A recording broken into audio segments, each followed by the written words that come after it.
అందమైన చర్మ సౌందర్యం మీ సొంతం. Second aqua radiance deep cleansing gel. ఆహా, సాక్షాత్ ఎంప్లాయ్మెంట్ ఎక్స్చేంజ్ నడుచుకుంటూ వస్తున్నట్టు ఉంది. పదండి పట్టేద్దాం. నమస్కారం సార్. నమస్తే. వీలే సార్ మా ఫ్రెండ్స్. నమస్కారం. నమస్తే. నేను చెప్పానుగా భగవాన్ గారు. ఆహా, పేర్లోనే దేవుడు ఉన్నాడు. లోపల కూడా పాజిటివ్ థింకింగ్ ఎక్కువ. ఇంతకీ మీరు ఇండియానా చైనీసా? ఇండియా సార్, మా ఫేస్ చూస్తారు అనిపించట్లేదు మీకు? భలే కామెడీ ఫీల్ అలా ఉన్నాడు. అవును సార్. నేను అడిగేది ఇండియన్ రెస్టారెంటా చైనీస్ రెస్టారెంటా అని. నేనేది ఓపెన్ గా డిస్కస్ చేయను కదా. పేరు చూసి స్కూల్లో డిస్కషన్ పెడతాడు అనుకుంటే వీటేంట్రా హోటల్ అంటున్నాడు. బాబు ఎట్ ఫీల్ అవుతున్నాడు. అంతా మీ ఇష్టం అంటున్నాడు సార్. ఫస్ట్ చైనీస్ రెస్టారెంట్ కి వెళ్దాం. నెక్స్ట్ అక్కడ డిసైడ్ చేద్దాం. అమ్మో. చాలా ఇబ్బంది పడుతున్నట్టున్నారు. నువ్వు చేత్తో తినే బాబు. అలాగే అండి. నేను జనరల్ గా చైనీసే ప్రిఫర్ చేస్తాను. ఫ్యాట్ కంటెంట్ తక్కువ ఉంటది కదా. రేపు నుంచి మేము కూడా ఇదే ఫాలో అవుతాం. ఇంతకీ మీకు స్టీల్ ప్లాంటా, షిప్ యార్డా, ఏషియాడా, జింక, బంకా? బంక హెచ్పిసిఎల్. హెచ్పిసిఎల్ ఇవన్నీ దేనికి సార్? దేనికేంటి? ఉద్యోగం చేయడానికి. మీకు ఎందులో కావాలో చెప్పండి. నేను అమలపోతున్నారా? ఏంటయ్యా డిస్కషన్స్? మాకు నీ ఛాయిస్లు ఉంటాయి అనుకోలేదు. మీరు సడన్ గా జింకు బంకు అంటే సింక్ అవడానికి కొంచెం టైం పట్టింది. అదే అదే జేసీ గారు టోబుల్ పెట్టుకుని ఉద్యోగం అన్నారుగా. వీటిలో టోబుల్ పెట్టుకునే జాబ్లు ఎక్కడ ఉన్నాయండి? అన్నిటిలోనే ఉంటాయి, వాటిలో కూడా ఉంటాయి. వాచ్మెన్ ఉద్యోగం కావాలా? ఇంతకీ మీరు అనే జాబ్ ఏంటి సార్? నేను చెప్పేది టోపులు పెట్టుకునే ఉద్యోగం కాదు, టైల్ కట్టుకునే ఉద్యోగం. అది టైల్ కట్టుకోవటం మాకు రాదు. వాళ్ళు కడతారులే. ఇంతకీ మీకు జిఎం కావాలనా, ఏ జిఎం కావాలనా? అట్లా పిలుస్తున్నాడు చూడు బాబు. జిఎం అడిగితే ఎలా ఉంటుందంట? ఏజీఎం అంటే వెంటనే కొంచెం పెద్దదిగా ఉంది. ఏజీఎం ఇప్పించండి సార్. అనుకున్నాను నువ్వు ఇది అడుగుతావని. జిఎం అంటే జనరల్ మేనేజర్, ఏజిఎం అంటే అసిస్టెంట్ జనరల్ మేనేజర్. తూచండి, మాకు జిఎంఏ కావాలి సార్. అది సరే కానీ భగవాన్ జీ, ఈ ఉద్యోగాలకి టోపులు పెట్టుకుని వెళ్ళొచ్చా? నీ ఇష్టం వచ్చినట్టు వెళ్ళొచ్చమ్మా. అయితే నాకు జింక్లో నాకు స్టీల్ ప్లేట్ నాకు బంకులో గానీ. కన్ఫ్యూజ్ చేయగానే ఆయన్ని అందరికీ ఒక చోట ఇప్పించండి సార్, కలిసి పని చేసుకుంటాం. జీతం ఎంతండి? 30,000 అంటే 40,000. వడ్డీ ఎంత? అప్పు కాదయ్యా, నీకు ఇచ్చే జీతం. అంటే తిరిగి ఒక్కలేదా? ఫ్రస్ట్రేషన్ లో ఉన్నట్టున్నాడు. అవునండి. నువ్వు ఇచ్చిన వాళ్ళు తీసుకోరు. మాకు అవసరం కూడా అదే. అంతేకాదు ప్రతి నెల గ్రాట్యుటీ, పిఎఫ్, సిఎఫ్. బియ్యం కూడా సార్? ఏ నువ్వు యాక్ట్ చేస్తావా? భగవాన్ జీ, మీరు ఇదంతా ఎందుకు చేస్తున్నారు? ఊరికే మాత్రం కాదు, నేను మంచోడని చెప్పి నా కారు పెట్రోల్ లేకుండా వెళ్తుందా? వెళ్దాం. నేను ఇచ్చుకోవాల్సినవి ఉంటాయి కదా. కదా. ఇలా చూడు, అందుకని ఉద్యోగానికి వాళ్ళ ఆకారం తీసుకుంటా. మా గెటబుల్ చూసి మీరు అపార్థం చేసుకుంటున్నారు. మాకంత పొజిషన్ లేదండి బాబు. పోనీ నలుగురు కలిసి ఉద్యోగం చేసుకోవచ్చా? మీ దరిద్రం నాకు అర్థమైంది. థ్యాంక్స్. మీ నలుగురు కలిసి ఓ ₹1,00,000 ఇవ్వండి చాలు. నేను నమ్మనరా, డబ్బుల విషయంలో అసలు నమ్మను. నాన్నగారు మీరు అలా అంటాం భావ్యం కాదు. ఏదో జేసీ గారి సిఫార్సు వల్ల శని గారు సైడ్ అయ్యి శుక్రవారం మొదలైంది. ఉద్యోగం దానంతటి అదే వెతుకుంటూ వచ్చింది. అందుకని ఇంకేం కావాలో చెప్పండి. స్టీల్ ప్లాంట్ లో జీఎం అని పెద్ద పోస్ట్ అమ్మా. జీతం 30,000, నెల నెల ప్రమోషన్లు, సిఎఫ్లు, డిఎఫ్లు, పిఎఫ్లు, బిఎఫ్లు. ఇవన్నీ నువ్వు చదివిన చదువుకే. అబ్బాబే, దీనికి చదువుకి సంబంధం లేదండి. చెప్పాను కదా, శుక్ర మహాదశ.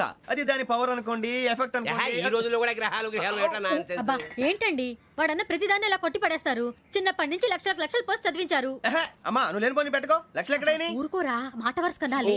ఒక 25,000 ఇస్తే వాడి జీవితం సెటిల్ అయిపోతుంది అంటున్నాడుగా. అంతగా ఆలోచిస్తారేంటండి? అమ్మా నాకు ఉద్యోగం రాగానే మీ అందరినీ స్టీల్ ప్లాంట్ షిఫ్ట్ చేస్తానే. ఓకే? నువ్వు చెప్పేదంతా కరెక్టేనా? నాన్నగారు మీకు అంత అనుమానం అయితే ఇవ్వకండి. సర్లే, ఇప్పటికిప్పుడు అంత డబ్బు అంటే కష్టం గానీ నా కెనటిక్ హోండా అమ్మాలి. నాకు తెలుసు మీరు ఆ నిర్ణయం తీసుకుంటారని, అందుకే పార్టీని పట్టుకొచ్చాను. బయట వెయిటింగ్.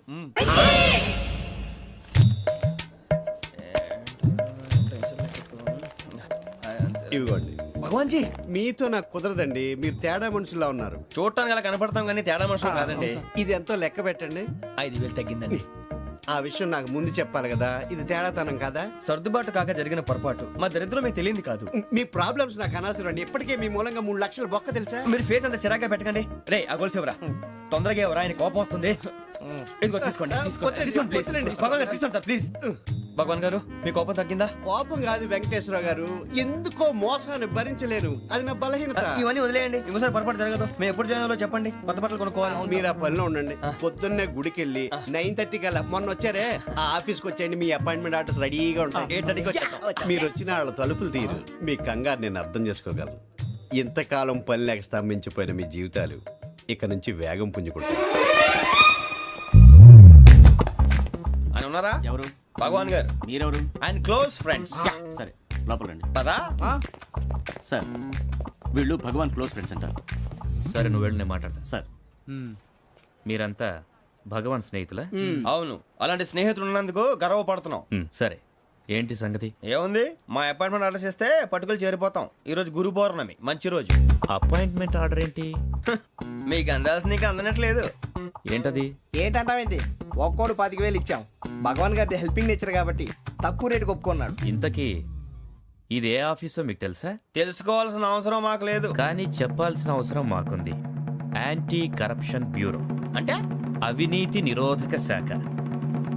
లంచం తీసుకోవటమే కాదు, ఇవ్వటం కూడా నేరం. మీ భగవాన్ గారు ఒక 420. మా బాబుకి ఎన్ని తిట్లు వచ్చిన విషయం నిన్నే తెలిసింది నాకు.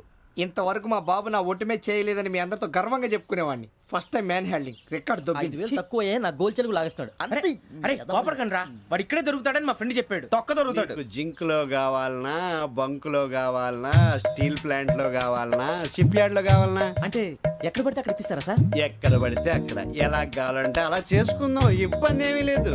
ఆపరేషన్ లో కావాలనా? అవి గేమ్స్ కదా సార్. ఆ స్పోర్ట్స్ కోటా లేవయ్యా. ఏమైంది సార్? ఉద్యోగాలు ఇప్పించమని ఎంట పడుతున్నారు. నువ్వు టచ్ లో ఫోన్ చేయ.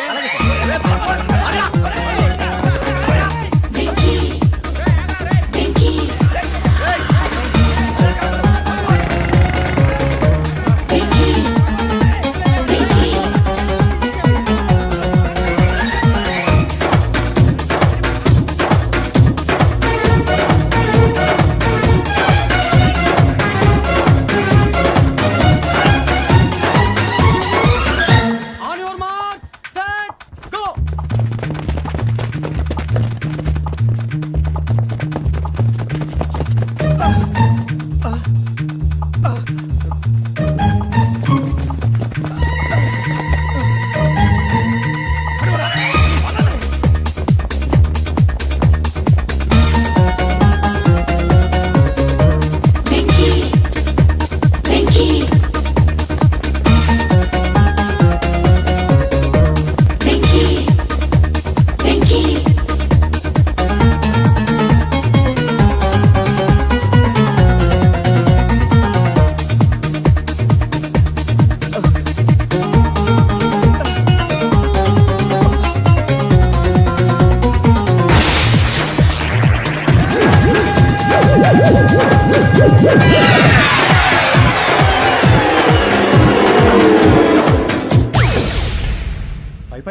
అవును సార్.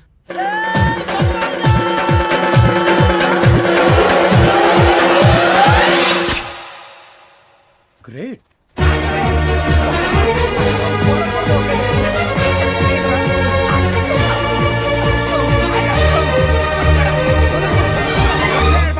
మీ నలుగురు సెలెక్ట్ అయ్యారు. దేనికి?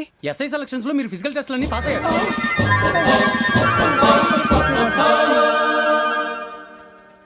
కానీ మేము అప్లై చేయలేదు సార్. అప్లై చేయలేదా? చేయి వదలకండి సార్, కాలు పట్టుకోవాల్సి వస్తుంది. రాగరాకు వచ్చిన అవకాశం. సరే, మీరంతా డిగ్రీలు పాస్ అయ్యారా? ఎప్పుడో. ఓకే, ఇప్పుడు అప్లై చేయండి. Thank you sir. నేను మేనేజ్ చేస్తాను. Thank you sir. మీరు రిటర్న్ టెస్ట్ ప్రిపేర్ అలాగే అవ్వండి. సార్. All the best.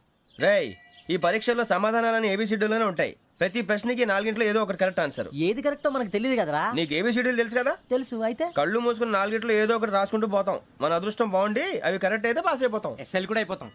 వారిని ఏబిసిడీలు వస్తే ఎస్ఐలు అయిపోతాం అని తెలిస్తే నాన్న కష్టాలు పడి డిగ్రీలు చేసేవాళ్ళం కాదు కదరా. రెడీ, స్టార్ట్ చేద్దాం. నీ ఇష్టదేమో ఆంజనేయ స్వామి. వేసుకో. నీ ఇష్ట పొలిటీషియన్ వాజ్పేయి. ఏబిసిడీలో రావాలి. నేషనల్ లెవెల్లో కాదు, స్టేట్ లెవెల్లో 7. స్టేట్ అయితే చంద్రబాబు నాయుడు. సిఎస్కో. నీకు ఇష్టం క్రికెటర్ ఎవర్రా? Mister dependable. ఆడేవడరా? ఓ నీ క్రికెట్ లో విజ్ఞాన ప్రదర్శనలో ద్రావిడు. డిఎస్కో. వేసావా? నీకు ఇష్టమైన నటుడు? బాలకృష్ణ. సమర్ సుమారెడ్డిలో డీటెయిల్స్ వద్దు, బిఎస్కో. అయిపోయిందిరా. అందరూ దీన్నే ఫాలో అవ్వాలి. రాత్రికి ఏబిసిడీలు బాగా బట్టి పట్టండి. అందరూ ఏవే ఆన్సర్లు రాయాలి. మునిగితే అందరూ కలిసి మునుగుదాం.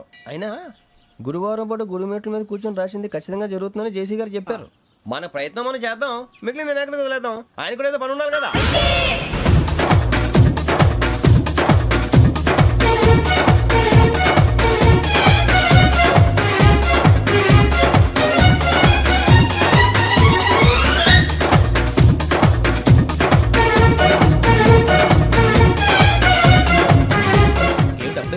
మేము దేవుడిని నమ్ముకున్నాం, అందుకే ఫాస్ట్. వాళ్ళు నమ్ముకున్నారు, అందుకే లేట్. అర్థం కాల. మా కాన్సెప్ట్ నీకు అర్థమైతే గుండాకి సత్తావు. వస్తా.